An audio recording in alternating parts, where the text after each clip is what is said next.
Et oui, je pense que nous sommes tous prêts. Bonjour à tous, vous écoutez Jade FM sur le 99.7 et sur www.jadefm.fr. Totalité du pays de Ré pour notre zone de diffusion ainsi que l'ensemble du littoral de la Loire-Atlantique. Jade rencontre aujourd'hui 4 invités en plateau, une émission spéciale, particulière. On va vous expliquer tout ça. J'ai le plaisir de retrouver sur ce plateau, Alexandra Nicole. Bonjour Alexandra. Bonjour Zim. Vous êtes conseillère municipale déléguée aux jeunes adultes de la mairie de Pornic. Tout à fait. Vous êtes accompagnée de Chantal Bosch. Bonjour Chantal. Oui, bonjour.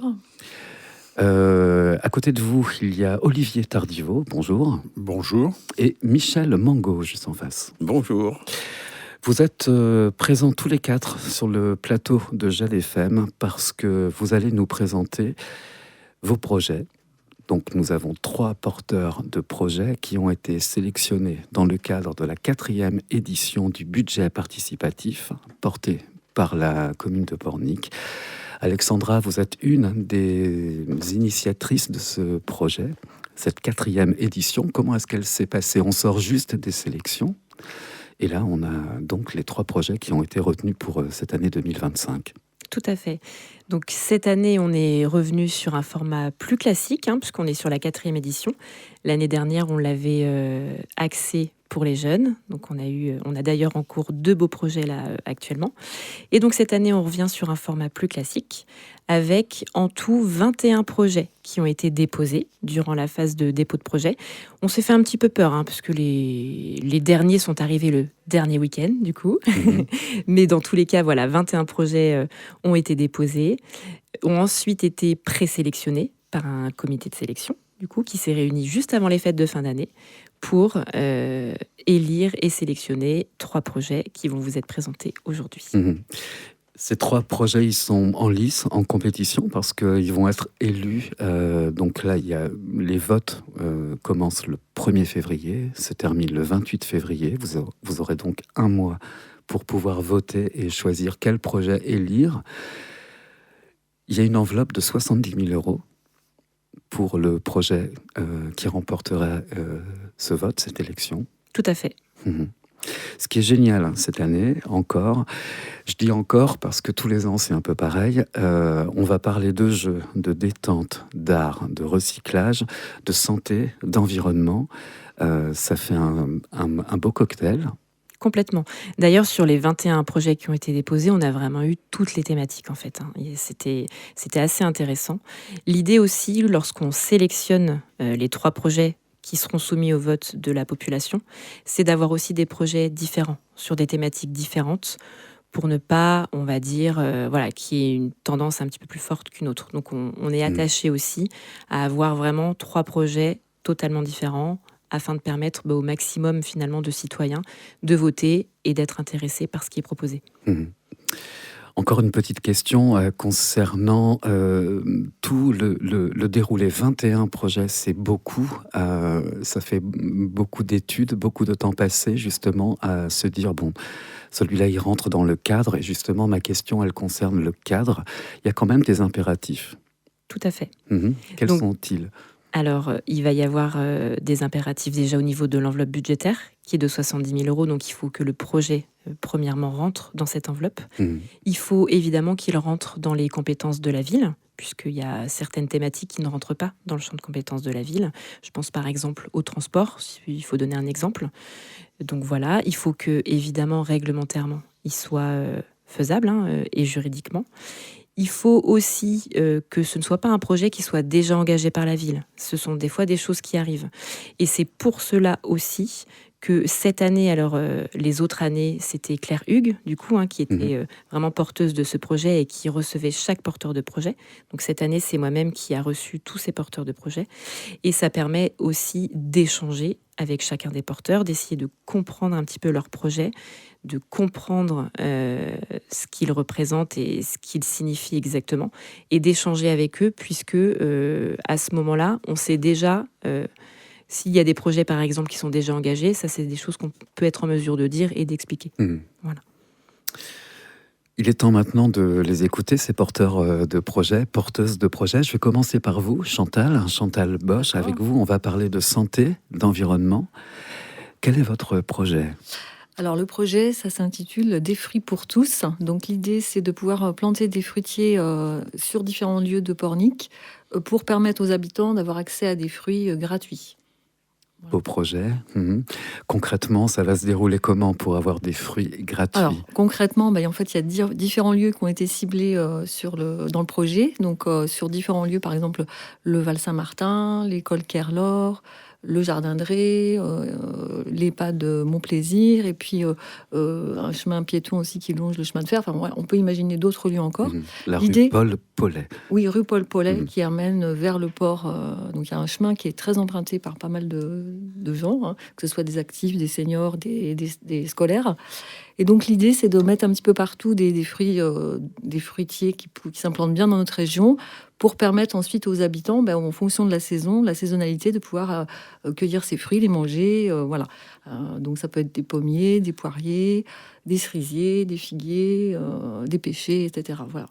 Voilà un petit peu l'idée. Qu'est-ce qui vous a donné l'idée ? Alors l'idée, moi, ça fait très longtemps. Enfin, moi, j'ai grandi dans un potager, petit personnel. J'ai toujours mangé beaucoup de fruits et de légumes.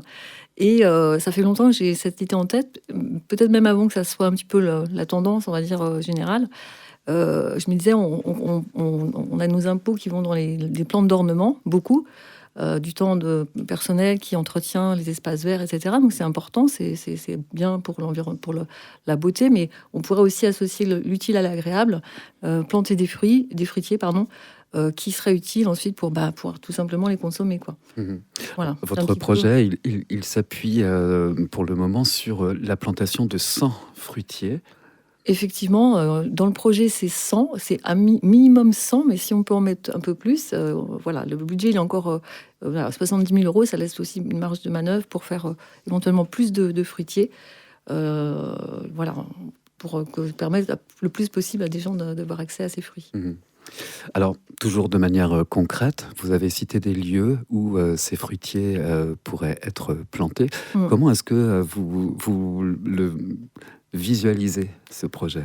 Donc, ce sont déjà les agents de la commune qui vont s'occuper de l'entretien également, et des plantations, ou comment ça va se... Alors, les plantations, donc déjà, il y aurait les plantations, ça peut être soit un prestataire, soit par les collectivités. Ça sera à définir avec le service technique si le projet est retenu. Et puis après, l'entretien, ça se ferait effectivement la taille, le démarrage des arbres qui va prendre un petit peu de temps au début. Donc, ça sera effectivement les agents de collectivité. Mais ensuite, on va dire que ça sera la nature fera ce qu'elle fera, et puis les gens viendront les ramasser, les consommer. De la même façon qu'on va chercher des mûres, souvent au Val-Saint-Martin, on a souvent au mois de septembre beaucoup de mûres sur cet espace-là. Il y a beaucoup de gens qui vont chercher des mûres. Moi-même, j'y vais. Et puis, on peut après faire un crumble, enfin voilà, partager quelque chose en famille, y aller en famille. Enfin, voilà, l'idée, c'est aussi de valoriser aussi le produit frais, la consommation de fruits. Il y a plusieurs objectifs dans ce projet. La santé, on sait que manger des fruits, c'est très très bon pour la santé. Donc c'est important aussi de développer ça auprès des jeunes, surtout des enfants qui n'ont pas toujours accès non plus aux fruits, parce que ça devient très onéreux. Donc il y a aussi un volet économique dans ce projet, puisque effectivement, sur un social, on va dire plutôt, les fruits aujourd'hui sont chers. Moi, je me souviens quand j'étais enfant, on mangeait des fruits, on se mettait sur des cerises. On les mettait sur les oreilles. Enfin voilà, c'était quelque chose qu'on pouvait consommer facilement. Si on fait un petit sondage auprès des enfants aujourd'hui, qui a mangé des cerises cette année, il n'y en a peut-être pas tant que ça. Au-delà de la saison qui est de la mauvaise saison ou la pluie qu'on a eue. Et voilà, de se dire que on peut planter des fruitiers devant les écoles, l'école Kerlor par exemple, et puis ça pourrait servir aussi de support pédagogique pour les enseignants. Enfin voilà, il y a plein de possibilités autour du fruit. Est-ce qu'on s'imagine une population de pornicaises, porniquais marcher dans un endroit, arriver dans un endroit et se dire « Wow, des cerises, allez, j'en ramasse », étant donné que on peut le faire et c'est dans le domaine public ? C'est l'objet du projet, en fait. L'idée, c'est ça, justement, de pouvoir se dire, on peut ramasser quelques pommes, voilà, avec des pêches, profiter d'un goûter pour pouvoir manger un fruit en complément d'un gâteau, par exemple. Vraiment, l'idée, c'est justement de pouvoir consommer des fruits locaux, non traités. L'idée, c'est aussi que les produits, les fruitiers qui seraient plantés ne seraient pas du tout traités. Vraiment, on laisse faire les choses naturellement. Et puis voilà, et c'est destiné à tout le monde, quoi. Très bien. Merci beaucoup, Chantal, de nous avoir présenté votre projet qui s'intitule Des fruits pour tous. Des fruits pour tous, voilà. Voilà, et on suivra l'évolution de ce projet qui, lui aussi, comme les deux projets qu'on va écouter maintenant, seront soumis au vote à partir du 1er février. On a un mois pour voter et on en reparlera tout à l'heure, Alexandra, pour savoir comment voter. Voilà, tout simplement. Michel Mango, bonjour. Oui, bonjour. Vous êtes venu avec un projet plein de jeux et détente, Joséphine Baker. Tout à fait. Pourquoi ce nom, Joséphine Baker ? Alors, Joséphine Baker, ça fait bien sûr référence à la salle polyvalente du Clion, du bourg du Clion, qui a été inaugurée, je dirais, maintenant l'année dernière. Comme je fréquente régulièrement et assidûment l'espace qui est donc à côté de la salle Joséphine Baker, il y a un City Stade qui a été inauguré maintenant il y a 3, 4, 5 ans, je ne sais plus exactement. Et j'ai créé un club de boules, donc juste à côté donc, du City Stade, un club de boules lyonnaise. Donc j'y suis donc au moins 3 fois, 4 fois par semaine. Et donc, je vois l'évolution, les personnes qui viennent, qui utilisent le City Stade, et je me suis dit qu'il manquait quelque chose, puisque, en règle générale, ce sont surtout à partir de 10 ans et les ados qui utilisent le City Stade. Et pour les autres, quand vous avez, par exemple, moi qui ai des petits-enfants de différents âges, bien le City Stade ne répond pas, parce que si vous avez un petit de 3 ans, il ne pourra pas jouer au basket, c'est bien trop haut pour lui, de toute façon. Donc je me suis dit, pourquoi pas aménager cet espace qui est quand même assez vaste, qui a commencé donc à être aménagé, puisque il y a également c'est le lieu du projet de l'année il y a 2 ans, les mini-forêts qui existent, donc ça permettra en plus d'arborer, d'être arboré. J'ai vu qu'actuellement, je pense que c'est la commune aménage également, puisqu'ils sont en train de planter des arbres. Donc ça, pour moi, je dirais, c'est tout bénéfice pour mon projet, parce que donc dans ce projet-là, il y aura donc des espaces pour les plus petits, donc des jeux avec structure de jeu, etc. Table de ping-pong ou échiquier, là ça peut s'adresser à tout le monde, donc aux adultes également.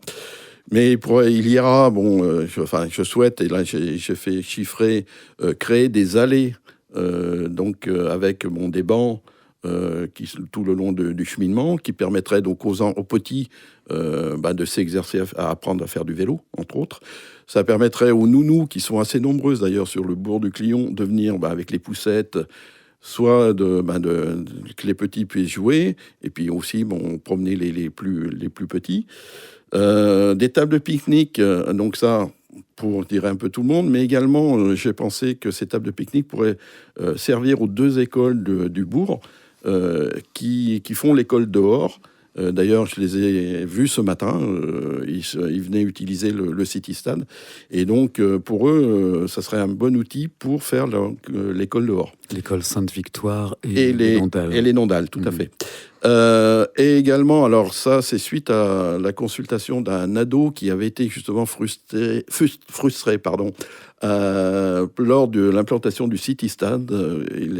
Il avait fait remarquer à la municipalité à l'élu du Clion plutôt, ils n'avaient pas été consultés, et que pour eux ça posait des problèmes. Donc en complément, c'est lui qui me l'a suggéré, de faire une aire de foot, une aire en herbe avec seulement 2 cages, qui permettrait à ceux qui pratiquent le foot de ne pas être frustrés par rapport à ceux qui font du basket sur le City Stade. Voilà en gros ce que je souhaite. Je souhaite aussi que ce lieu, donc, qui s'adresserait là à tout le monde, hein, puisque aussi bien aux enfants, parents, grands-parents, les nounous, puissent redonner un lieu redonne de la vie au bourg du Clion. Je sais que la commune a un projet au niveau de revitaliser donc le bourg du Clion commercialement. Et donc, moi, je souhaite revitaliser cet espace, puisqu'il a été quand même un espace qui était très utilisé par avant, puisqu'il y avait donc 2 stades de football à cet endroit-là. Alors donc, dans votre vision de ce projet, il y a des tables de ping-pong, un damier géant, un échiquier, des chemins piétons également, parce que c'est ça où il y a également une démarche environnementale, si on veut, de jeu et de détente. Et votre projet s'intitule « Une plaine de jeu et détente », Joséphine Baker. Au bourg du Clion. Au bourg du Clion. Merci beaucoup, Michel. 3e projet en lice, là c'est génial parce qu'on a un timing quasiment parfait. Olivier Tardiveau, bonjour Olivier. Bonjour. Votre projet s'intitule Le Pavillon Bleu. Avec vous, on ne va pas parler de plage et de qualité d'eau parce que je crois que le Pavillon Bleu, c'est un label qui concerne justement les plages. Avec vous, on va parler d'art et de recyclage. Alors on va parler d'art et de recyclage, mais on va aussi... Le projet est parti du label Le Pavillon Bleu. Parce que le Pavillon Bleu, c'est un label qui est décerné aux communes balnéaires et qui est un label de qualité, de durabilité, d'entretien. Et c'est une démarche que je trouve intéressante et qu'on a avec un artiste qui s'appelle Jean-Jacques Pigeon, un artiste régional. On a conçu à partir des pavillons, du label Le Pavillon Bleu, des pavillons bleus, des petits pavillons qui seraient installés en fonction des possibilités offertes par la commune, dans un certain nombre de sites un petit peu remarquables de Pornic, afin de permettre d'ouvrir symboliquement des fenêtres bleues sur la ville, sur l'environnement, et permettre à 2, 3 ou 4 personnes, maximum entre guillemets, de pouvoir s'installer, s'asseoir et échanger dans le cadre de ces pavillons bleus. Il y en aura pour les adultes et il y en aura également spécialement destinés aux enfants, donc de plus petite dimension. Mmh. Vous parlez également dans votre projet de déchets qu'on transforme en œuvres d'art. Concrètement, ça se déroulerait comment ?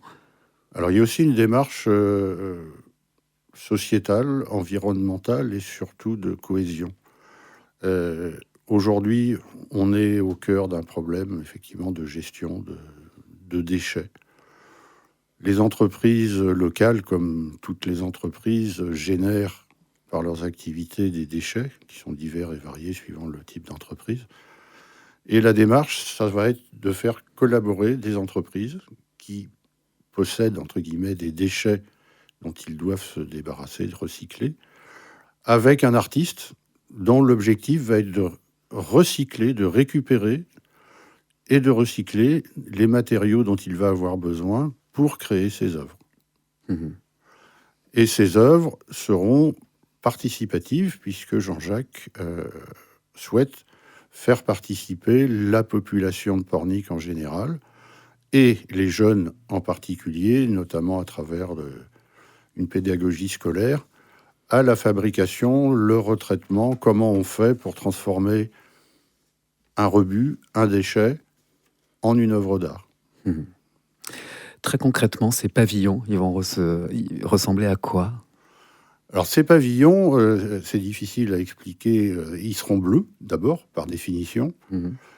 Ce seront, si vous voulez, des bancs face à face couverts qui permettront une certaine intimité ouverte et qui créeront de l'extérieur une fenêtre d'ouverture sur l'environnement. Mmh. Vous avez déjà des sites ? Vous visualisez des sites ? Alors, nous visualisons des sites. Après, on a des contraintes urbanistiques, on a des contraintes architecturales, les bâtiments de France, etc. Ça ne se fera pas comme ça. Hein, mais le projet, c'est d'en faire bien évidemment plusieurs, en sachant que moins on aura de contraintes et plus on pourra produire de pavillons, puisque c'est du mobilier extérieur destiné à tout le monde, avec des normes d'installation, de durabilité, de sécurité. Et donc, on sera obligé, par définition, de respecter des normes, de respecter des règles d'installation. Et là, ça dépendra aussi de ce que les services techniques pourront nous proposer.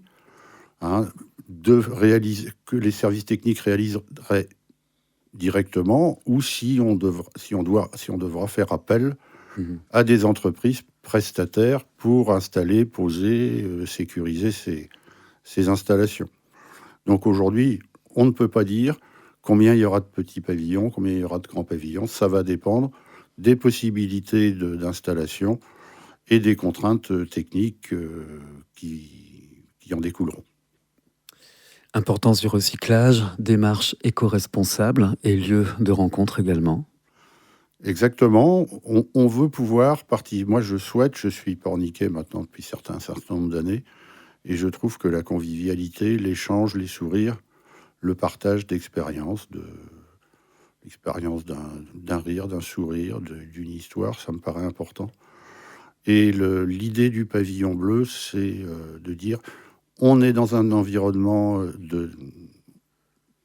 d'excellente qualité, on a un cadre de vie exceptionnel, donc profitons-en pour créer de l'échange, des sourires, du partage, la vie, quoi. C'est un des points communs de ces trois projets, en tout cas. Merci beaucoup, Olivier Tardivaux, pour le projet Le Pavillon Bleu. Alexandra, 3 beaux projets donc sélectionnés en lice, en compétition. Tout à fait. Donc là, vous l'avez très bien dit. En plus, on est vraiment sur des projets de vie, du coup, du bien vivre ensemble. Donc ça, déjà, c'est le point commun entre ces 3 projets. Après, des projets qui sont différents. Forcément, la thématique n'est pas la même. Mais des beaux projets. Et je leur souhaite, en tout cas, à tous les 3, vraiment bonne chance. Comment voter ? Alors, il y a 2 manières pour voter. La première manière, elle est de façon numérique sur la plateforme participative, jeparticipe.pornic.fr. Donc, ça va être ouvert à partir du 1er février, Jim, vous l'avez dit tout à l'heure, jusqu'au 28. Il y aura les vidéos de présentation de chacun des projets sur cette plateforme pour pouvoir vraiment avoir une idée de ce que sont les projets et de voter pour son projet coup de cœur. Il y a aussi la possibilité de le faire de façon papier. On pense notamment aux personnes un petit peu plus reculées du numérique ou qui n'ont pas la possibilité de voter par Internet. Donc pour cela, il suffit d'aller dans l'une des 3 mairies, donc soit en mairie centrale, soit dans l'une des 2 mairies annexes, au Clion-sur-Mer et à Sainte-Marie-sur-Mer. Et là, il y a la possibilité du coup de faire un vote papier. Dans les mairies, il y aura également une fiche de présentation de chacun des projets, de la même façon, pour pouvoir aussi élire vraiment pour son projet coup de cœur. Allez dans les mairies, allez voter, sinon jeparticipe.pornic.fr pour voter pour un de ces 3 projets. Merci beaucoup. On se retrouvera après le vote avec un de ces 3 projets qui aura été retenu. Et toujours avec grand plaisir. Merci beaucoup, bonne continuité à tous et on se dit à très bientôt.